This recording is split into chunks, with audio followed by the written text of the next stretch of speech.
Okay, so before we enter the patient's room, we're going to perform hand hygiene. So we'll get some sanitizer and sanitize our hands. And then once our hands are sanitized, we can enter the room. CNA, can I come in? Is Hello, Mrs. Jones. My name is Annie. I'm your CNA for today. The nurse told me that we needed to perform a changing of your position to a sideline position. Is now a good time to do that? yes. Perfect. Let me go ahead and check your ID, check your name and date of birth. Perfect.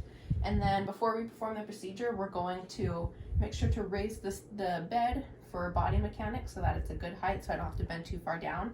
And then we're going to lower the bed rails on this side, close the curtains for privacy, and then we will just make sure everything's adjusted accordingly. We'll move down the blanket if there was a blanket on the patient so that you are able to help them change position.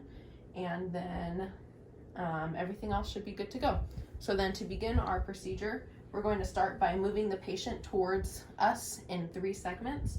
So then you're going to feel my hands under your head and your shoulders to move you. Ready? 1, 2, 3. Oh, I have to. Okay. I kind of help you move. Yeah. Okay, and then I'm going to move. You're going to feel my hands under your legs and your back, and I'm going to move you in 1, 2, 3. Okay, and then you're gonna feel me here at the edge on behind your calves and legs and move that in 1, 2, 3. There we go. And then go ahead and bend this knee up for me. So you're ready to turn. And then you're gonna bring this arm over to the side here. It's crossed over. And then on a count of 3, I'm gonna push you a little bit and then you're gonna roll over to that side so you're laying facing that direction. Okay, ready? 1, 2, and 3. Perfect. And then once the patient's there, you're going to want to hold them so they're stabilized. And then we're going to grab a few different pillows. You're going to put one pillow first behind the patient's back to support their back.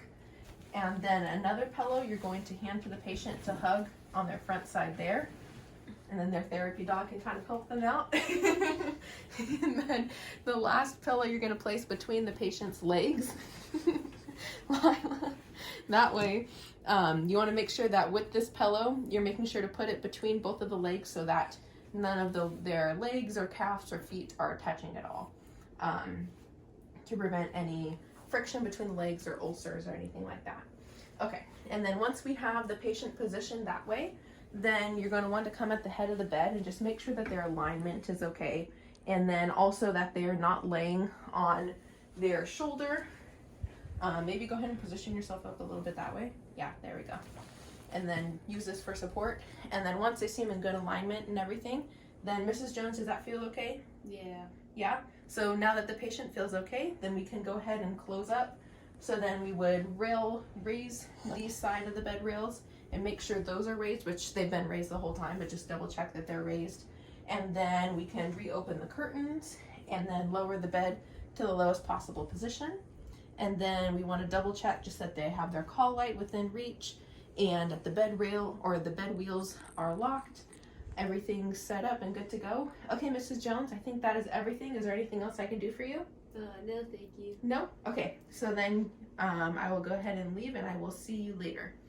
Bye, Mrs. Jones. And then on our way out, we would just sanitize, get some hand sanitizer and document, and then we're done.